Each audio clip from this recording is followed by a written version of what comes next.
Maris Racal pasabog ang naging look sa ginanap na opulence ball kagabi. Bago ang lahat, huwag niyong kalimutang mag-subscribe at pindutin ang notification bell para maging updated sa ating mga susunod na video.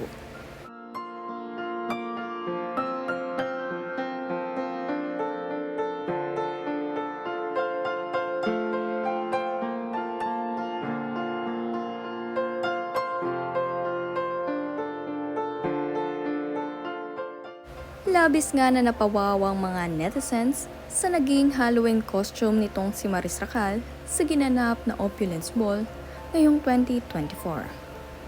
Kung saan ibinahagi nga rin niya ang naging reaksyon nitong si Anthony Jennings. Makikita niyo naman sa mga mata nitong si Anthony na talagang na-mesmerize siya sa ganda ngayong gabi nitong si Maris. Talagang nakakaakit, napakaganda at napaka-sexy ng kanyang naging look. Kaya naman naiuwi din nitong si Maris ang best dress.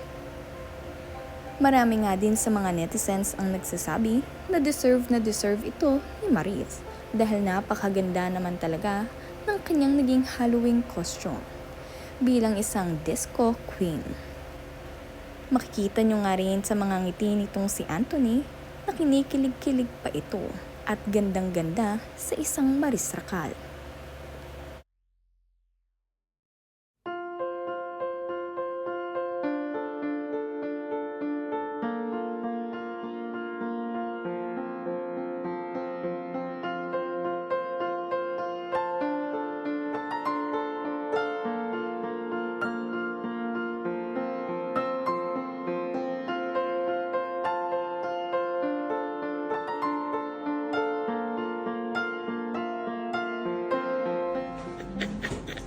Ganda.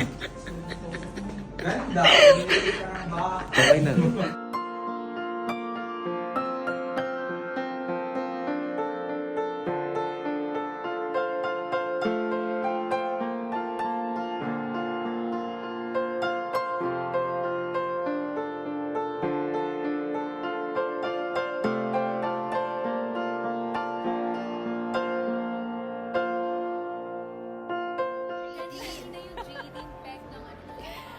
Actually, last minute idea lang talaga siya. Like, hinila ko lang si Anthony. Anthony, mag-shoot tayo for Halloween. So yeah, nag-shoot kami. Actually, kinabahan nga ako kasi parang okay lang ba ito kaya i-miss na din. But yeah, she loved it. So that's the goal. That's the goal. It's her birthday. Paligoy-ligoy. Yeah. Pertaining to. Sorry. Paligoy-ligoy. Di ba yung tama ba? Yung may Paligoy-ligoy. So, Yeah. oo, pertaining to. Wala naman. Ganda lang. It's an homage. Yeah, I just love the song. I love it. Pero nothing to do with, mathon. Wala naman. I Cute love lang yun. Fun lang. Yung bagong single ni Anthony na Baby Girl, sobrang ganda. Actually, vibe. It's a vibe. Catchy. Wait, pag-usapan muna natin yung nag-twinning yung sapatos. So, kasi hindi ka namin, never ka namin natanong tungkol doon. Oo. So, ano to? Is this the new direction of mathon? So, actually, nagkataon lang talaga na same kami ng shoes. Natawa na lang ako sa nangyari kasi nagkataon lang talaga na yun yung sapatos namin. Matagal na akong may ganong sapatos. Like 3 years ago na yun or 2. So, yeah. Nagkasabay lang talaga.